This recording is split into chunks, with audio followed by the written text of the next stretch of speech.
सुख और दुख। वैसे हमारी जिंदगी में सुख और दुख दोनों का होना बहुत ही जरूरी है, क्योंकि बिना दुख के आप सुख के बारे में जान नहीं सकते हैं और बिना सुख के आप दुख के बारे में जान नहीं सकते हैं, क्योंकि ये दुनिया ही सुख और दुख दोनों पहलू से चलती है। एक आदमी बड़ा ही दुखी होकर गौतम बुद्ध के पास गया और उसने गौतम बुद्ध से पूछा कि मैं बहुत ही दुखी रहता हूं, मेरी जिंदगी में कोई सुख जैसी चीज है ही नहीं, सुख क्या होता है मुझे ये तक नहीं पता, क्योंकि वो अपनी जिंदगी में बहुत सी चीजों को खो चुका था और उसकी जिंदगी में उसे जो चाहिए था वो मिला ही नहीं था, इसीलिए बड़ा दुखी रहता था। गौतम बुद्ध ने उस आदमी को एक कहानी सुनाई।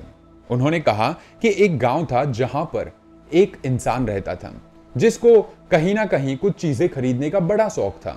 उसके पास एक आदमी आया, उसने कहा कि मेरे पास एक पर्ची है जो मुझे बेचनी है।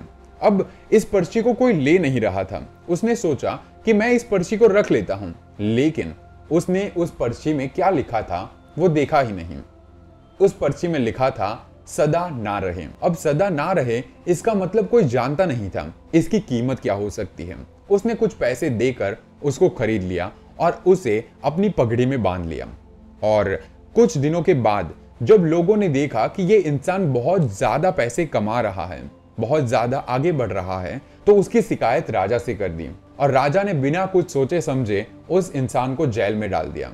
अब कुछ समय बीतता गया और वो जेल में पड़े पड़े बहुत ज्यादा दुखी होने लगा।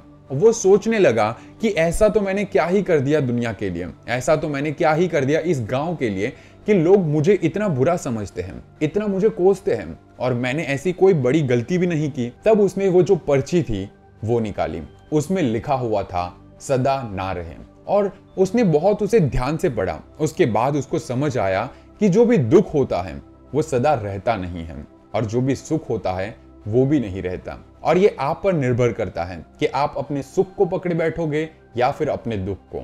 और ये कहानी जैसे ही गौतम बुद्ध ने उस आदमी को सुनाई, उसको पूरी बातें समझ आ चुकी थी कि इस दुनिया में सुख और दुख आना ही है।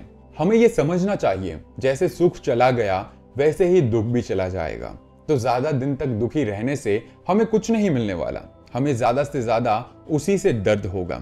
उससे बेहतर है कि हम ये समझें जैसे सुख चला गया वैसे ही दुख भी चला जाएगा और ये दिन भी आगे बीत जाएगा, और मेरी जिंदगी जैसे पहले चल रही थी वैसे ही चलती जाएगी।